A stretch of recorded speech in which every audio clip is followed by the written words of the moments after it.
Good evening and good to have you with us in this edition of the Urban Debate. Viewers, are you one of those people who are embarrassed or even ashamed by some of the comments that you've made, some of the videos that you've shared on your social media timelines in the past? Are you one of those who gets reminded by Facebook about their memories and then you spiral into a hall of shame or down the road of shame? Are you one of those who live in fear that someone tomorrow may dig into your digital timeline, pull out a tweet or a comment or even a video, a speech of yours, any action of yours that could land you into trouble? Or maybe if you're one of those who believe that you've changed, become wiser with time, that you've become more enlightened with time, and what you knew and thought and believed in 15 years ago was absolutely wrong, but parts of that exist even now on digital media, on the internet. And does that haunt you? Are you haunted by the digital ghost of your past? If so, then you're going to be very interested in what we're going to talk about tonight. The right to be forgotten. This has been debated world over for several years now, and the debate is only getting stronger and more intense in today's day and age. At a time when many of the celebrities across categories, from cricketers to actors and politicians, are getting into trouble for comments that they've made 10 years ago, 15 years ago, up to an Olympics official right now who lost his job for a skit that he participated in the 90s. This has all led to a debate over right to be forgotten. Now, what is this right to be forgotten? Essentially, people who are seeking this right to say, well, whatever we did in the past needs to be erased for various reasons. It could also be legal reasons, where you were accused of something, you got a clean chit, but there is a lot of coverage about it from 5 years ago that still haunts you and you want to get rid of it. Or maybe you were a celebrity 15 years ago, now you're leading a normal life and you don't want any part of that life to still be in public domain for the entire world to see, read, discuss even now. The right to be forgotten, which is recognized in some parts of this world, gives you that right to go and ask these digital companies to erase your digital presence. And by digital presence, I obviously don't mean details such as your Aadhaar card. I mean those videos, that content, that comment, that speech, those pictures, all of that. In India, we don't have a law currently about it. The data protection law does refer to this and address this issue, but it's not a law yet. It's just a bill which is still in the parliament. So currently there is no legal protection as such. But interestingly, Ashutosh Kaushik, who's a TV personality, an actor, who was the winner of one of the Roadies seasons, who was also in Bigg Boss, has now gone to court. And he's asking the court for his right to be forgotten, for whatever was written about him, covered about him, for the actions that he indulged in around that time when he was peaking as a reality TV star, for all of that to be erased. And the Delhi High Court right now has issued notices to the centre and to Google, obviously, because the tech giant will have a large role to play if they decide to pull all these videos down. They've been given 4 weeks' time to respond on it. So we thought, let's talk about it. And let's see if this is something our country needs to bring in. And are there any pitfalls or arguments against this right to be forgotten? Is it even practical in this digital age? So let me say good evening to the panelists who are joining me on this conversation. Siddharth Luthra, former Additional Solicitor General, with me this evening. Ritesh Bhatia, cyber security expert. Vaishali Bhagwat, cyber lawyer as well. Karuna Nandi, senior advocate with the Supreme Court. First up, let me see if I can go across to Ashutosh, the petitioner in this case, and understand from him what made him take this step? What is it, Ashutosh, from your past that still exists online that haunts you so much? सुन पा रहे हैं आप मेरे को? Hello hello hello जी, मुझे आपकी आवाज आ रही है। आशुतोष, आपको मेरी आवाज आ रही है? हाँ जी, प्रॉपर आ रही है। जी आशुतोष, हम ये समझना चाहते हैं आपसे कि ऐसा क्या है आपके पास्ट में जिसको आप अभी ऑनलाइन दुनिया से पूरा इरेज करना चाहते हैं, और क्यों? देखिए, ऐसा होता है कि जब मैं 24-25 साल का था और जब मैं MTV रोडीज या बिग बॉस का विनर बना 2007 2008 एंड 2009 में मेरे साथ एक केस हुआ ड्रिंकिंग ड्राइविंग का, कि मैं ड्रिंक किए हुए था और ड्राइव कर रहा था, जिससे मुझे पुलिस ने अरेस्ट किया। नेक्स्ट डे मुझे कोर्ट में लेकर गए, मुझे पनिशमेंट मिली, और जो भी मुझे पनिशमेंट मिली मैंने वहां पर कोर्ट में गिल्टी फील किया कि हाँ जी मैं गिल्टी हूँ। लेकिन आज इस बात को 12 या 13 साल हो गए हैं, डिजिटल चैनल्स पर ये वीडियो आज भी आप देख सकते हैं। मुझे बड़ा ही मुझे तो छोड़ो, मेरी माँ को ज्यादा दुख होता था कि भाई कोई भी तेरे बारे में नेट पे, या क्योंकि आज इस डिजिटल युग में मम्मी के पास भी आज एंड्रॉइड फोन है, तो वो भी नेट या इंटरनेट चलाती है, तो उन्हें भी दिख जाता है। तो उन्होंने मुझसे कई कई बार कहा कि भाई ये तेरी वीडियो हट नहीं सकती क्या? मैंने भी न्यूज चैनल्स के जो ऑनर हैं कुछ लोगों से कहा, लेकिन किसी ने मेरी बात सुनी नहीं। तो फाइनली मैं कोर्ट में गया कि भाई जिस चीज की मैं सजा भुगत चुका हूँ, सब कुछ कर चुका हूँ, तो उसकी सजा मुझे आज तक क्यों मिल रही है? वाई?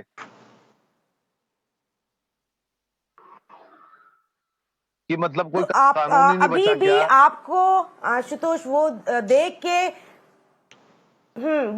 के क्या लोग आपको कुछ बोलते हैं? आपने बस बोला कि आपकी माँ को अभी भी परेशानी है, लेकिन क्या आपको उस समय का बार बार याद करके रिग्रेट होता है? क्योंकि वो तो अब पास्ट में रह गया होगा कहीं ऑनलाइन, लेकिन क्या उसको कोई ढूंढ के अभी आपसे उसके बारे में सवाल नहीं नहीं पूछता नहीं है? नहीं, उसको ढूंढने की आपको जरूरत नहीं पड़ेगी। आप मेरा नाम डालेंगे तो सबसे पहले वही वीडियो आएंगी कि वो ड्रंक था, वो ड्राइव कर रहा था।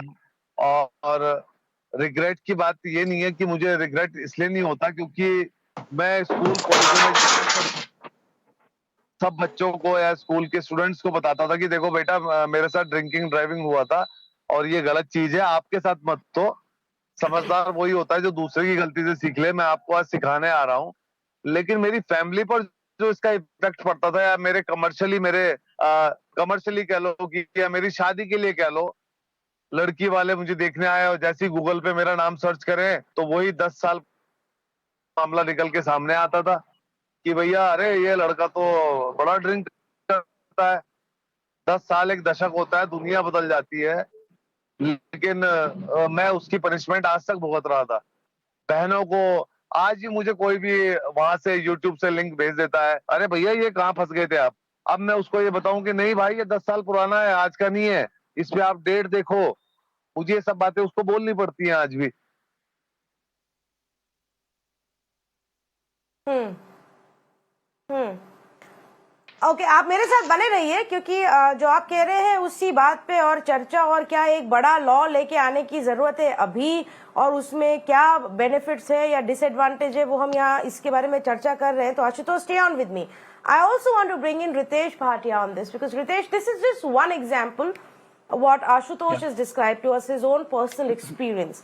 But there may be many more reasons that somebody is looking to exercise this right to be forgotten. Can you shed a little bit more light on such examples?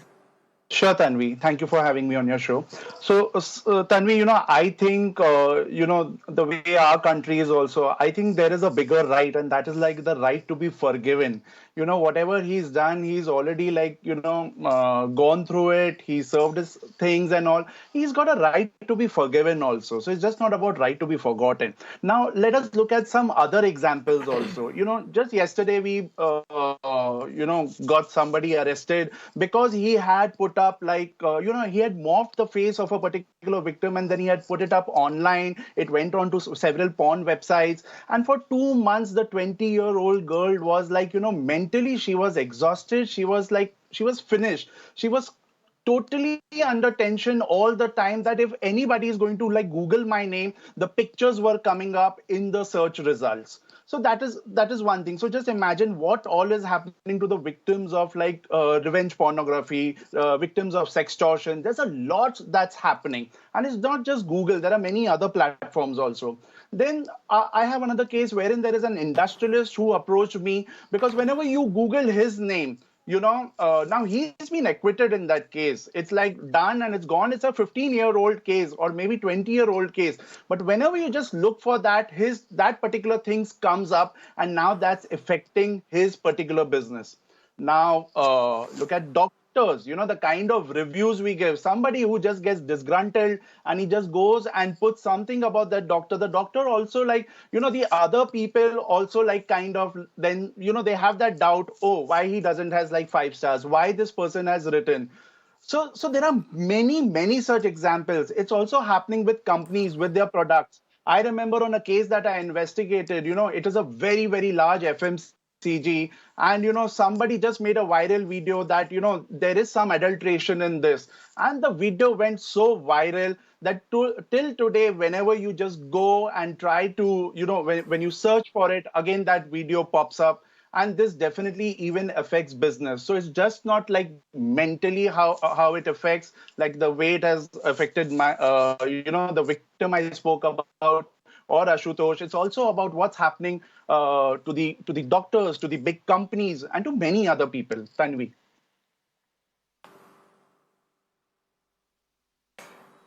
Okay, the very interesting examples that you've given, some of it obviously we would need to figure out within the legal framework of how to pull down this stuff, especially like you gave an example of revenge porn, and that needs to be brought out. Bad reviews, yes, there is a debate there. So let me bring in Mr. Siddharth Luthra. Mr. Luthra, when we began to research on it and read up on it, and I watched some conversations about it as well, I saw that this isn't just a very straightforward argument to say, look, this is in my past, I don't want to acknowledge it anymore, I'm ashamed of it, or I'm not the same person, so let's just get rid of this.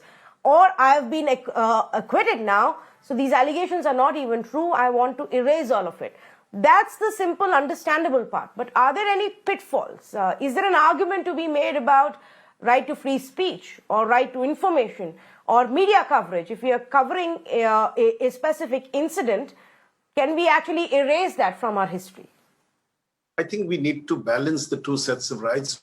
One is the right to privacy, and therefore the right to be forgotten becomes part of the right to privacy. We must also keep in mind that, people, especially those who are in touch with the criminal justice system, be they as victims or the legal system or as accused, also have a right to privacy.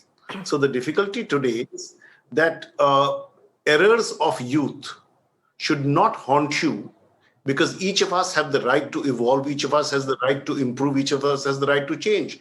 And I think there is a rare person who can say that there were not some indiscretions. Some may have had mild indiscretions, some have had stronger indiscretions. In fact, in the context of juveniles, the law recognizes that the records are not to be published. So we must, because there is no law today, the problem is the 2019 bill remains a bill. It has yet to come into, be brought into as an enactment. My view is very simple. I think it's important that the right to be forgotten should be brought in place. Yes, there will have to be checks and balances with the right to freedom of information, because I have the right to have information about certain public aspects. But to put it simply, and I'll give you the simplest example, when there is a litigation on, technically nobody can inspect a record of the court while the litigation is pending. It is only when the matter is decided and adjudicated that the judgment is accessible by anybody. Today, with the change in reporting, whether it be live law or bar and bench or you, there is minute to minute, second to second reporting. And sometimes the comments that come and the observations that come can have a vast ranging application. I'll give you a classic example. In 2013, when I was representing the government as the Additional Solicitor General, there was an observation made by the court about banning clinical trials. That got carried and became viral. By the evening, there was havoc because there was everybody calling up the Secretary of the Government of India and the Minister saying, what's happened? It's been banned, though the court never passed that in its order. So this is what I mean. There has to be an ability to have to be forgotten. And the problem is, this answer doesn't lie. It's not just a legal issue. It's an issue with the tech companies who may not want to come on board, because this requires dealing with individual rights. It means cost. And frankly, in the commercial world, nobody wants to incur additional cost. Commerce trumps everything else. So we have to have a balancing, and the tech companies will have to be told that this must be a part, but that will have to come through legislation validly enacted. And right now, the court has taken a step. Hopefully, something will evolve out of this. But I don't think this matter is going to settle here, because this matter is going to be carried from the High Court single bench to the revision bench and to the Supreme Court, because the companies are not going to be very kind. It's been internationally in Europe, this has been recognized as a right. And it's important that this right be recognized in a country like India, where we are sensitive about our identity and our privacy. And it's now a constitutional right. Okay. Okay, Vaishali, would you like to come in on this? Where do you stand on this debate? And is there a straightforward argument there, or are there some nuances as well as to bringing in a right to be forgotten law? I think there is no reason for any citizen of a democratic country to actually talk against a right to be forgotten. That is an intrinsic right that should be part of a right to life, which has been recognized by the Supreme Court over a plethora of judgments, even before the Supreme Court in the Puttaswamy judgment established the right to privacy as a separate independent right for all of us. The problem now that we are still in the discussion phase is because we do not have a data protection legislation which would directly address the issue, which was very rightly pointed out by Mr. Luthra as well. We've been in these discussions for over several years. I remember participating in debates whether the data protection bill should be in this form or that form for at least last 4 years. I mean, it's almost become a joke now as to when we are getting the data protection bill. Now, having said this, Europe had its first case in 2000. That is true. But since you brought that up, Vaishali, since you brought up the data protection bill, can I also ask you to shed light on what does it really say for right to be forgotten? Well, the data protection bill, or whenever it becomes a law, will directly address the issue of under what circumstances would a data subject would want or exercise its rights to delete or redact its information across all digital platforms, and the digital platforms will have to comply because it will become the law of the land. Now, having said this, whenever the law comes, but as of now, we are not sort of reliefless or powerless, and we can see that already several high courts, be it the Odisha High Court or the Delhi High Court, has already given judgments where, and I think very recently I read about the redacting of the name of the person who was acquitted of certain charges, as to how the law reporter was asked to not publish his name, and how the information should not be thrown up by digital platforms. So even under the right to privacy, which has been established as a separate constitutional right, there will be enough rights available to citizens to get appropriate orders for removing information which would show them in a light which is not correct, or which need not be brought to the public's notice, being irrelevant. Now, vis-a-vis, the balance would be, what would the people would want to know as part of either public interest or in the interest of the state or the country, and that check and balance would be seen, which is seen in the data protection bill, but will also be seen when exercising the right to privacy and the right to life in these various cases that are pending before the courts.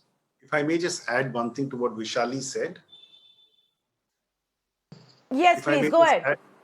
Yeah, in 2012, a constitutional bench of the Supreme Court in the Sahara case said that you can even get a gag order against reporting. That's part of the same right, because you don't want necessarily a disclosure. Imagine a person who's suffered a prosecution, the TV cameras are on them, their photographs are plastered all over, or even the victim, as was pointed out by earlier speakers. So this is a matter which is very crucial, and I concur with what the speakers before me had said, especially Vishali. Thank you. So let me just make this, ask you this follow-up question, Mr. Luthra. But what about people who are in the public domain? For example, a lot of this debate actually stems from celebrities from various fields who are in public domain, who would have carried out these actions in the public domain, who would have put out these videos, tweets, publicly, and now just don't want to accept that this was them, or, want to move on from that and forget it. Can that be an argument, is to say, okay, now delete everything from across the internet? So let me put it this way. People who are public figures, for them, even internationally, the standards standards applied are lower. This is really, though they also have a right to privacy, they also have a right not to be defamed. In the context of defamation, this has been considered internationally, and there are precedents on this, that their rights, as I said, are lesser, but it's not that they are bereft of the right to be forgotten, or the right to privacy, because we're really talking about privacy as a right. And that's the distinction. There will be a distinction between, as I said, public figures and non-public figures. Okay. Okay. Karuna, would you like to come in here and also specifically talk about making that distinction between public figures and those who are not in the public domain?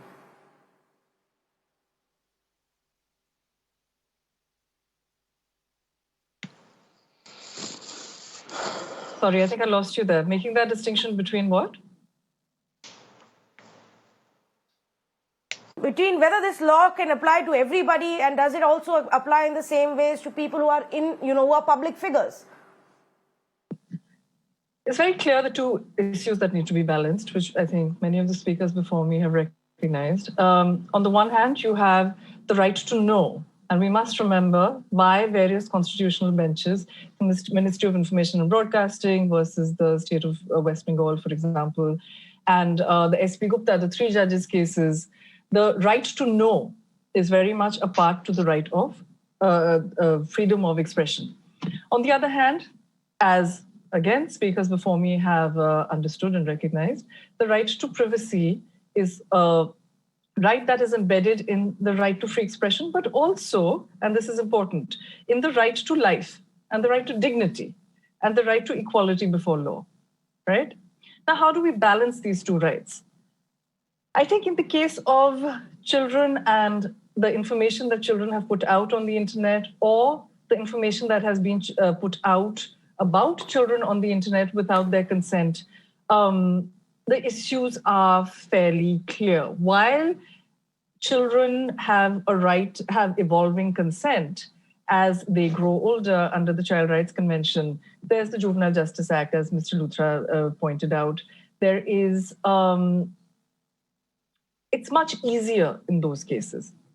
When we speak of public figures, there is a distinction between public figures being public and public figures in their own homes, and say a photo is taken by through a long lens camera, or say there's a sting operation. And let's be clear, in this jurisdiction, sting operations are almost always, for better or for worse, not legal.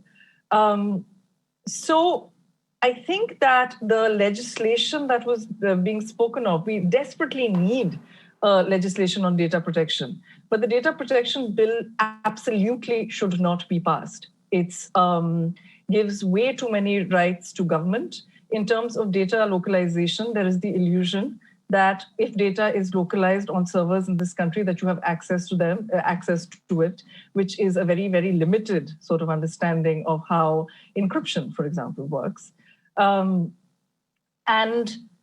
I think that while we need a data protection bill, it needs to go through a process where the Shri Krishna Committee recommendations are given much more respect to. So the right to be forgotten is something that is, it sounds cool, but what it actually is the right to be de-indexed from Google searches, right? Or from search engine searches. That's what it actually is. Yeah. And I think that we need to have a very nuanced and precise understanding as a society. And I think that any court judgment should only occupy the field until you have a really good, ideally a really good statute on it, because it has to be nuanced, it has to be detailed, and it has to take into account these different balancing factors and also people in different positions with regard to their right to privacy, as balanced with the right to know of you and I and all the people watching.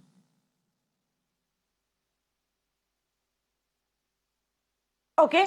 So let's get to some of these nuances, and for that I want to go back to Ashutosh. And Ashutosh, मैं आपसे ये जानना चाह रही हूँ कि उस समय का जो आप कंटेंट डिलीट करने की बात कर रहे हैं, क्या वो सिर्फ उस स्पेसिफिक इंसिडेंट से रिलेटेड है और उस घटना के बारे में जितनी कवरेज हुई उससे रिलेटेड है, या उस समय बाकी भी जो आपके इंटरव्यूज रहे होंगे या टीवी के रियलिटी शोज में जो कमेंट्री आपकी रही होगी on camera, of camera, but digital में कहीं है, वो सब भी आप हटाने के लिए कह रहे हैं या सिर्फ वो एक इंसिडेंट को लेके?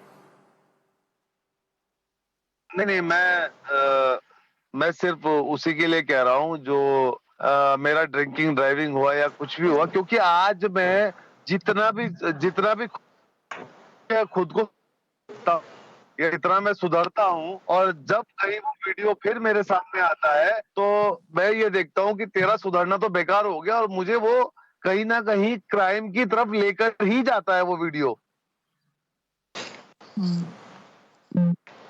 कि भैया तू साले कुछ भी कर लियो, तू रहेगा यही, तेरी ये वीडियो यहाँ पड़ी है, तू कुछ भी बनता रहेगा तू यही। मुझे वो वैसा दिखता है, वैसी नफरत होती है फिर खुद से। मेरे घर वाले मुझे बोलते हैं, सब बोलते हैं, भाई तूने ये क्या है, तूने ये वीडियो तेरे हटते क्यों नहीं? और कहीं ना कहीं वो मुझे आज भी मुझे पीछे की तरफ धकेलता है कि दोबारा फिर ऐसा ही कर लो ना, जब तुझ पे टैग तो लग ही गया है, अब ये वाला तू ऐसा आदमी है, अब तो कुछ भी करता रहे, लोग यही बोलेंगे 900 चूहे खा के बिल्ली हज को ही जा रही है। ये नहीं पता कि भैया बिल्ली का भी अपना घर परिवार होता है। तो जो जैसे 2009 के इंसिडेंट की बात कर रहे हैं, जो 2013 में हुआ, क्या उसका भी आप सारा इंफॉर्मेशन हटाना चाह रहे हैं? नहीं, मैं सबसे पहले चाहता हूं कि 2009 का पहले हटे, क्योंकि उसकी मैं सजा भुगत चुका हूं। I think if I may come in here, I think he's making a really important point. Yeah, I think he's making a really important point here, right? Which is that if you have,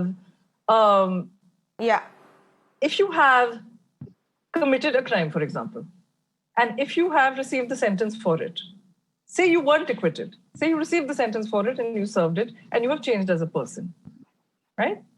But the thing that got the greatest hits was the fact of your crime, because at the time it was a sensation. And then after that, nobody cared and the news failed to report it. I think that there is a right to reply in the United States. And let's be clear that the United States is one of those jurisdictions where where freedom of expression is akin to a religion, practically, okay? And there is a right to reply. So when you have done something like this and say you have changed and say you have reformed, I think the right to reply, which exists in our jurisdiction per the Reynolds judgment that has been incorporated into Indian law by Moneylife, should be extended over time. And that if there is an update that is deemed relevant by the same person, then their side, I think, should be there, right? Like, at the very least. Now, should there be a right to erasure? Because the right to be forgotten originally came from Google versus Spain, which has been limited in the right to erasure that was subsequently enacted by the European Union, right? Now, in such a situation, should there be a right to complete erasure? While Ashutosh ji, मुझे आपसे बिल्कुल पूरी हमदर्दी है, you know, while I'm sympathetic to his cause, I don't know if there should be a complete right to erasure, because say somebody else who was drinking and driving was applying for a job as a driver, you know, or say you were trusting somebody with, you know, so, but at the very least that he should have a right to reply, and he should say that, look, I'm a different person, I have paid my dues, and that should be front and center on the side. And as Mrs. Luthra was correctly saying, so that is the Karen? argument, right, Vaishali? That would be the argument for right to information. For the rest of the world to have that information. Ashutosh आज बदल चुके हैं, उन्होंने उसकी सजा काट ली है, सजा भुगत चुके हैं, और अब उस बारे में वो उनको बार-बार याद नहीं करना है. लेकिन वैशाली पूरी जो बाकी की दुनिया है जहाँ पे वो सबक सिखाने की जरूरत है. हाँ जी आशुतोष बोलिए. मैं ये कह रहा हूँ कि इन वीडियो ने मेरा प्रेजेंट खराब करके रखा हुआ है, ऑलरेडी रखा हुआ है. मेरा पास्ट ऑलरेडी खराब है. कल को आज परिवार के अंदर हमारे बच्चे बड़े हो रहे हैं, वो वीडियो देखते हैं, कल को मेरे बच्चे भी देखेंगे हमारे पापा ऐसे थे. अगर मेरा बच्चा भी कल को कुछ करके आएगा, मैं उसको कह ही नहीं पाऊंगा पापा आप तो खुद ऐसे थे, हमें काहे को एडवाइस कर रहे हो. कल को बच्चा बोलेगा, मतलब फ्यूचर भी खराब होगा ना. नहीं, वो एक नजरिया देखने का, और मैं इसमें आज ईच टू हिज ओन, आप जैसे चाहे अपना बच्चों को जो बताएं या दुनिया को जो बताएं, पर मुझे लगता है जब अगर आप बदल चुके हैं और 15 साल बाद, 10 साल बाद, 20 साल बाद आप एक अलग इंसान बन चुके हैं, और जैसे आप 25 साल के थे वैसे आप 40 की उम्र में नहीं है, तो ये दुनिया इसको भी रिकग्नाइज करती है, और शायद हमें वैसी दुनिया बनानी चाहिए जो इस चीज को रिकग्नाइज करे और एक्सेप्ट करे, और जहाँ पे आपके बच्चे भी बोले कि हाँ ठीक है, आप जानते हैं पापा कि आपने ये गलती करी और इसलिए हम ये गलती ना दोहराएं, आपकी गलती से सीखें. मेरे पास आज ही व्हाट्सएप आते हैं कि आपने ये वीडियो कब बनाई है, कब आपके साथ इंसिडेंट हुआ, कोई वहाँ डेट नहीं देख रहा है. I just want to add here, it's not yes. that ठीक है आशुतोष, एक पॉइंट जो है जो हमारे साथ सीनियर लॉयर है सिद्धार्थ लूथरा जी, वो बोलना चाह रहे हैं, सुन लीजिए उनकी बात को भी. Yes, now there are laws even in the Probation Act. There is a provision which says what the conviction will not stand against you. There are protections that you are granted. You can get gag orders. So if you can get gag orders, I don't see the reason why they should not be erased. If someone committed a breach, that is available. Drink and driving, that's available on his license. Those records are available. It's not that they are not available. Why should it be in the public domain? I'm speaking for myself. The right to information cannot be stretched to a limit where everything about me has to be on the public domain, irrespective of whether it's an indiscretion or something positive. I have a right not to disclose what I do. I have a right for people not to peer into my private life. And therefore, that has to be. And today, what Ashutosh is saying is, I have a private life. Why should this continue to impact me and haunt me? And I really can't see why, while balancing it, we can't recognize that he, as an individual, has moved on. And if he's moved on, well, he has the right to move on. Otherwise, that past will never let him go. And that's really, I think that will be very abhorrent for a civilized society. So would that gag order, Mr. Luthra, also be retrospective? It's not about people publishing that information anymore now, but, you know, hundreds and thousands of links that would already exist online. Yes. No, but those can be taken down, right? And plus, the thing is, I think that the point is really well taken that, look, the Probation Act says this, and there's already legislation that speaks to these issues. And plus, in such a case, the point that I was making previously can also be taken into account, which is that if somebody would say, for drinking and driving violations 20 years ago, wants to apply for a job as a driver, then that right can be waived and the police can provide that data, you know? At the moment, of course, the problem is that the police data is not linked. Okay, let me give another example so that's here. The problem. Okay, yes, that can be pulled down. Of course, I think the tech experts also say that itself is another battle where tech giants don't always want to comply. But let me give you another example. And this actually happened with one of the media organizations right now, Medianama, and their chief, Nikhil Pava, actually tweeted about it. In 2014, they received a right to be forgotten request from an Indian user. Now, they had written about that individual a few years before that, a few years before 2014, protesting against the attacks on that individual's freedom of speech. So it was actually a case of where that individual would have made some remark 5 years ago, and then people were attacking that individual for that, and these guys did a story about how that was not correct, how it was not okay to target somebody and their comments with the argument of freedom of speech.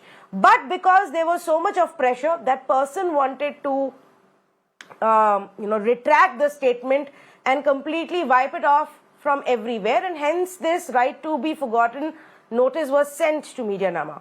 Now, Medianama says that for two reasons they refused to do so. One was, of course, in 2014, just like now, there was no law that existed, and this was just a notice, it never landed in court. And secondly, what they believe and what Nikhil Pava believes is that what about maintaining this as part of history? The fact that, somebody made a comment where there was massive outrage and pressure for that person to apologize, to retract that comment, why should this not be chronicled as part of history, Mr. Luthra? I think history is one aspect which you have mentioned, and I understand about chronicling a fact that is stated. But so if you make a public statement or a public assertion, I think that would fall in an area where it would be difficult to get an erasure of that public statement, as in the case of Medianama. That's a separate class. We are talking about acts which a person does in their private life or in their life, and those that are governed either by law or those have led to certain consequences, whether by way of whether legal consequences or social consequences. And we will have to draw that little distinction. So a public figure making a statement, and especially, people who tend to hop political parties, it's quite amusing when we see one person makes a statement and then they change it and they keep praising new leaders depending on which political party they're in at the relevant time. Now, that's a separate issue. That's, I think, part of our right to know. But private acts, private rights, those have to be treated totally at a different parallel. And especially, even on the drunken driving example, and I'll give you that example, there are penalties which the law brings. So you can lose your license. And that's going to be part of your record that you've lost your license, or earlier they used to punch holes in license. There were 5 holes in the license. So all of that is available and it's recordable. Today, these records are actually linked to people's cars as well. So that's information which is accessible for those who want it. But should it be available for the public at large? I think not. And therefore, I think the Medianama case was a slightly distinct case. You can't just make a public statement and wash it off. That's a distinct category. And as the speakers before me have said, when you nuance the law, you will have to provide for different categories of actions or statements and balance the two rights, privacy and information. And these will have to be legislatively recognized and regulated.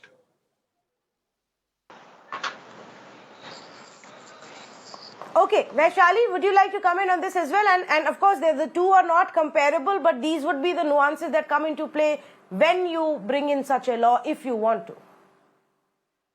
So the right to know is a very valuable right for, again, citizens of a democratic country, but it would be a much smaller subset or a much smaller or a more focused right, if I can use that word, vis-a-vis the right to be forgotten. So the class of instances that would be covered under the right to know would be specific, would be for a reason. For example, as a citizen, what would be my right to know? I would like to know about things that a public leader or a political leader has done in his public life and not in his private life, because that is that information necessary for me to form an opinion about him as a leader, to decide whether I want to cast a vote for him or not.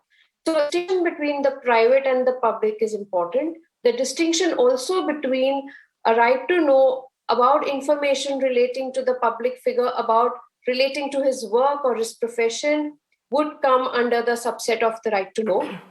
And having these adequate protections of the right to know have to be read with, as I said, the right to be forgotten, which is again a much larger right than the right of erasure. That will always continue to become the larger right of this,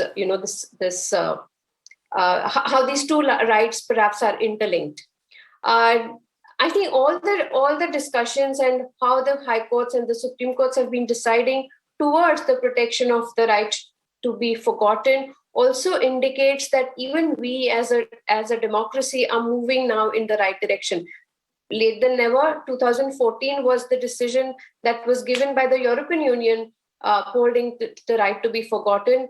We are, say, 7-8 years behind where at least the discussions have started, and we will see a full-fledged law coming in. And as again rightly put by the earlier speaker, that the current draft of the data protection bill definitely is not the best bill that has been drafted.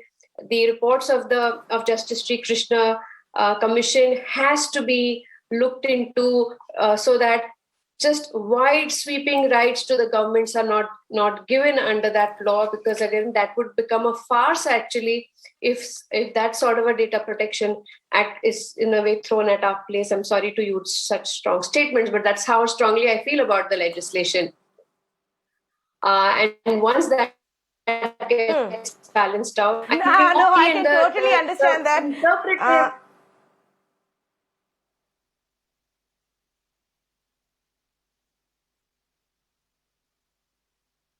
Right. Sorry, there is a bit of a lag when you talk and I get the audio of it. I meant that I totally understand what you feel and how you feel about this specific legislation, and I think all of us are also waiting for that legislation to come in.